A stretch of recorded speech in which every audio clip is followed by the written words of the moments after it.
Hello दोस्तों, नमस्कार। मैं हूँ यशवंत रामले और आप देख रहे हैं यस मनी विज्ञान चैनल। यस मनी विज्ञान चैनल में आपका स्वागत है। आज के वीडियो में हम सीखेंगे जड़त्व तथा द्रव्यमान के बारे में। तो कक्षा 9 अध्याय 9 से ये पार्ट लिया गया है, ठीक, जड़त्व और द्रव्यमान। तो चलिए यही शुरू करते हैं एक छोटे से इंट्रो के साथ।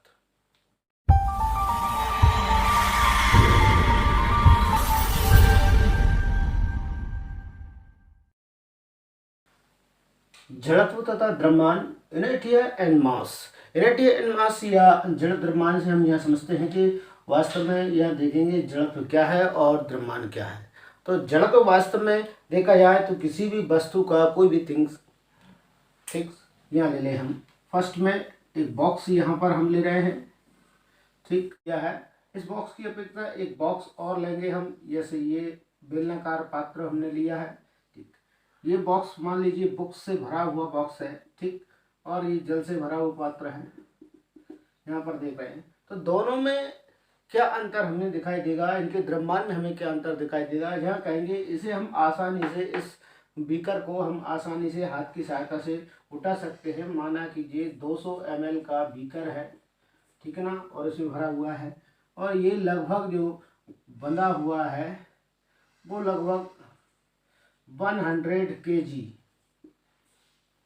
100 kg अर्थात 100 किलोग्राम का एक पूरा बंच है, बंडल है, ठीक ना। ये हम देख रहे हैं, इसमें इतनी बुक्स, इतनी सारी बुक्स इसमें एक साथ बनी हुई हैं। तो यहाँ पर द्रव्यमान की बात चल रही है, तो द्रव्यमान यहाँ पर ज़्यादा है और यहाँ पर द्रव्यमान कम है बीकर में। तो बीकर को हम आसानी से, सरलता से उठा सकते हैं, ठीक है, और लेकिन हम इसे सरलता से नहीं उठा सकते हैं, ठीक, और हमें इसे हम आसानी से नहीं उठा पाएंगे। तो यहाँ पर मैं कहना चाहूँगा कि जड़त्व, जड़त्व का मतलब होता है सीधे सीधे अवस्था परिवर्तन का विरोध करना। जड़त्व का तात्पर्य क्या रहेगा? अवस्था परिवर्तन का विरोध करना, या अवस्था में गति परिवर्तन का विरोध करना, इसे अपन कह सकते हैं। गति परिवर्तन का विरोध करना, हम इसे सीधे कह सकते हैं कि कोई भी वस्तु अपनी गति में परिवर्तन का विरोध करना चाहती है। यदि वह स्थिर अवस्था में है तो वो स्थिर अवस्था में ही रहना चाहती है। क्यों? क्योंकि उसके अंदर का जो इनर्टिया है, अर्थात जो जड़त्व है, जड़त्व का मतलब उसमें जो द्रव्यमान निहित है, उसके बराबर से ज़्यादा पावर या फोर्स हमें देना पड़ेगी उसमें गति करने के लिए। तो जैसे इसमें, जैसे मान लीजिए इसमें जो फोर्स है, या हम कहें इसमें जो द्रव्यमान है, द्रव्यमान से जितना द्रव्यमान से नीचे की ओर बल लगा रहा है, उस बल से कहीं ज़्यादा बल हमें इसे यहाँ से पुश करने में लगाना पड़ेगा, तब ये बीकर यहाँ से खिसक कर आगे की साइड पर जाए। 100 किलोग्राम का जो बॉक्स है वो नीचे की ओर बल लगा रहा है। नीचे की ओर पर जो बल लगा रहा है वह बल उसका क्या कहला रहा है? घर्षण बल कहला रहा है। जैसे नीचे की ओर जो बल लगा रहा है वो उसका क्या कहलाएगा? जड़त्व बल कहलाएगा, ठीक ना। जड़त्व भी उसका एक बल के रूप में कार्य करेगा जो नीचे की ओर पर उसे फिक्स करने का कार्य करता है। तो इसका जड़त्व का बल है वो वास्तव में कहाँ? नीचे भूमि पर लगाया जा रहा है, जिसके कारण वो वस्तु कैसी है? फिक्स है।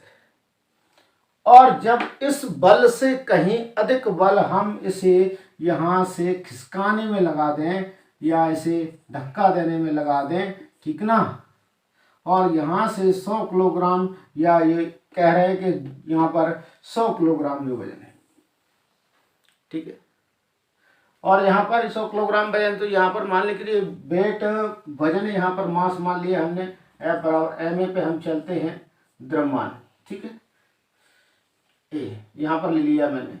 द्रव्यमान कितना? 100 किलोग्राम। और त्वरण का मान यहाँ पर देखेंगे, त्वरण का मान यहाँ पर लगभग 9.8 की गति से त्वरण होता है। तो अपन यहाँ पर त्वरण का मान लेते हैं 9.8। अब इसमें इंटू हम कर देते हैं, तो जो भी मान आएगा वो कितना होगा? फोर्स का होगा। तो इतने से अधिक फोर्स हमें यहाँ अप्लाई करना पड़ेगी, तब जाकर ये यहाँ से खिसक पाएगा। तो जड़त्व इसे रोके हुए है, पकड़े हुए है, होल्ड किए हुए। तो जड़त्व है क्या? जड़त्व वास्तव में द्रव्यमान की एक माप, ठीक है, द्रव्यमान की एक माप है जिसकी सहायता से हम उसे माप सकते हैं, जड़त्व को द्रव्यमान की सहायता से माप सकते हैं। किसमें कितना जड़त्व है, जिसमें जितना ज़्यादा द्रव्यमान है उसका जड़त्व का मान उतना ही ज़्यादा है। अर्थात कहने के तात्पर्य है कि कोई भी वस्तु कितनी पावर से नीचे की ओर पर बैठी है, कितनी शक्ति से वो नीचे की ओर पर बैठी है, या भू धरातल से जुड़ी है, जो उसके द्रव्यमान के ऊपर डिपेंड करता है। उसमें ज़्यादा भार जितना हो, जितना द्रव्यमान होगा वह उतनी ही पावर से नीचे बैठी हुई है। हम उदाहरण के रूप में ले सकते हैं एक ट्रेन को आसानी से हम कहें कि एक ट्रेन को हम पुश कर सकते हैं, धक्का लगा सकते हैं कि ट्रेन आगे बढ़ जाएगी, तो ये असंभव सा है। ठीक क्यों? क्योंकि ट्रेन का द्रव्यमान यदि हम देखते हैं तो ट्रेन का द्रव्यमान बहुत ज़्यादा है, और हम एक बात करें कि हम बैलगाड़ी को पुश करें या घोड़ा गाड़ी को पुश करें तो वो आसानी से पुश हो जाएगी, हम उसे धक्का मार सकते हैं। ठीक, वो आगे बढ़ सकती है क्योंकि उसका द्रव्यमान ट्रेन के द्रव्यमान की अपेक्षा बहुत ही कम है। तो हम यहाँ द्रव्यमान के ऊपर बात करेंगे टोटल और टोटल, कि जिसका द्रव्यमान जितना अधिक होगा उसका जड़त्व का मान भी उतना ही अधिक होगा। यहाँ चर्चा करते हैं, क्या सभी वस्तुएं समान जड़त्व रखती हैं? तो क्या सभी वस्तुएं समान जड़त्व रखती हैं, समान इनर्टिया रखती हैं? तो नहीं, सभी वस्तुओं का समान इनर्टिया नहीं हो सकता है। इनर्टिया मतलब अंदर का एरिया जो उनका क्षेत्र है जिसके कारण उनमें भार बना है या उनके अंदर द्रव्यमान आया हुआ है, उनके अणुओं का जो संगठन है वो उनका द्रव्यमान कहलाता है। यहाँ पर हम देख रहे हैं तो सही से बड़ी बात कि सभी वस्तुएं समान जड़त्व रखती हैं क्या? तो नहीं रखती। सभी वस्तुएं समान जड़त्व नहीं रख सकती। उनका जड़त्व का मान उनके नेचर या उनकी द्रव्यमान के ऊपर डिपेंड करता है। सीधे सीधे हम ये कहेंगे, सीधे शब्दों में हम उदाहरण के तौर पर मैं आपके सामने एक यहाँ पर अलमारी ले रहा हूँ, ठीक ना। ये मैंने ली अलमारी। अलमारी मीन्स मान लीजिए बॉक्स खाली है। कैसी है? खाली है, ये अंदर से इसमें कुछ नहीं भरा हुआ है। ठीक, खाली अलमारी, इसमें कुछ नहीं भरा है, और हम इसे पुश करना चाहें या खिसकाना चाहें तो हम इसे धक्का मारकर पुश करके हम इसे खिसका सकते हैं। यहाँ से यदि हम किसी खिसकाने की योजना भी बना रहे हैं तो हम इसे खिसका सकते हैं। ठीक, इस प्रकार से यहाँ पर इसे पुश कर सकते हैं। जब खिसकाने की कोशिश करेंगे, पावर तेज लगाएंगे, जब ज़्यादा पावर लगेगा इसमें तो ये ऑटोमेटिक फिर यहाँ से खिसकना चालू होगी। ठीक, फिर यहाँ से ये खिसकना चालू। जब हम इसे खिसका रहे हैं तो हमें समझ आ रहा है कितना के फोर्स हमें लगाना पड़ रहा है। आप उसकी खिसका कर देखेंगे कितना फोर्स। जब इसे भर दिया जाए या इसके अंदर बुक्स या कपड़े रख दिए जाए, अलमारी पूरी पैक हो जाए, उसके बाद दोबारा से हम इसे पुश करके देखेंगे या देखते हैं तो हमें पता चलता है हमें पुश करने में कितना धक्का या कितना बल लगाना पड़ता है। उसका कारण यह है कि इसके अंदर का जो द्रव्यमान है वो बढ़ गया है। वो किसके कारण? इनके अंदर जो खाली जगह थी उस खाली जगह में या स्पेस में और वस्तुएं रखी गई हैं, जिसके कारण इसका द्रव्यमान बढ़ गया है अलमारी का। तो उसे हमें खिसकाने में, धक्का मारने में और ज़्यादा बल लगाना पड़ता है। ये इसका कारण यही है कि उसमें द्रव्यमान की मात्रा ज़्यादा हो जाती है। तो द्रव्यमान की मात्रा के ऊपर डिपेंड करता है किसी वस्तु का जड़त्व। तो हम ये कहेंगे कि क्या सभी वस्तुओं का जड़त्व समान होता है? नहीं, सभी वस्तुओं का जड़त्व समान नहीं होता। आप एक यहाँ पर देखेंगे साइकिल, मोटरसाइकिल, ठीक, मोटरसाइकिल के बाद हम लेंगे कार, बस।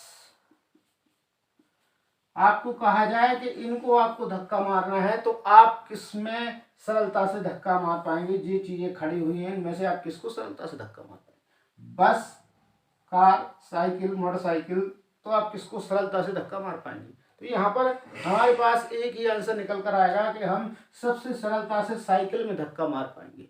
क्यों? साइकिल का वजन, जैसे हम बोल रहे हैं कि द्रव्यमान कम है, उसका जड़त्व कम है, उसे कम द्रव्यमान की है, जिसके कारण उसे कम द्रव्यमान से वो भूमि पर अटैच है या जुड़ी हुई है, कम द्रव्यमान से जुड़ी हुई, तो उसके ऊपर कम वायुमंडलीय दाब यहाँ पर काम करता है। वो हमें आसानी से हम उसे पुश करते हैं तो वो धक्का दी जाती है। इसके बाद मोटरसाइकिल का नंबर आएगा, इसके बाद कार का, इसके बाद बस का। तो इनके सबके द्रव्यमान अलग अलग हैं, क्योंकि इनके द्रव्यमान के कारण ही इनके सबके जड़त्व भी अलग अलग हो जाते हैं। इसलिए हम कह सकते हैं कि सभी वस्तुओं के जड़त्व अलग अलग होते हैं, सभी वस्तुएं एक समान जड़त्व नहीं रखती हैं। उनके जड़त्व की माप उनका द्रव्यमान है। सीधे सीधे हम कहेंगे कोई भी वस्तु अपनी गति में परिवर्तन का विरोध इसलिए करती है क्योंकि उसके अंदर जड़त्व है, वहाँ है वास्तव इनर्टिया काम करता है, वह वस्तु में परिवर्तन की दर को परिवर्तन का विरोध करना चाहता है, क्योंकि उसके अंदर का जो इनर्टिया है वो उसमें परिवर्तन नहीं होने देता है, वो द्रव्यमान के कारण है। जितना ज़्यादा द्रव्यमान होगा उतना ज़्यादा इनर्टिया वहाँ पर होगा, या जड़त्व की माप उतनी ही ज़्यादा होगी। तो आज के वीडियो में हम इतना ही कहेंगे, और नेक्स्ट वीडियो में आपको हम न्यूटन की गति के दूसरे नियम के साथ मिलेंगे। वीडियो अच्छा लगता है तो लाइक जरूर कीजिएगा, दोस्तों के साथ में शेयर कीजिए।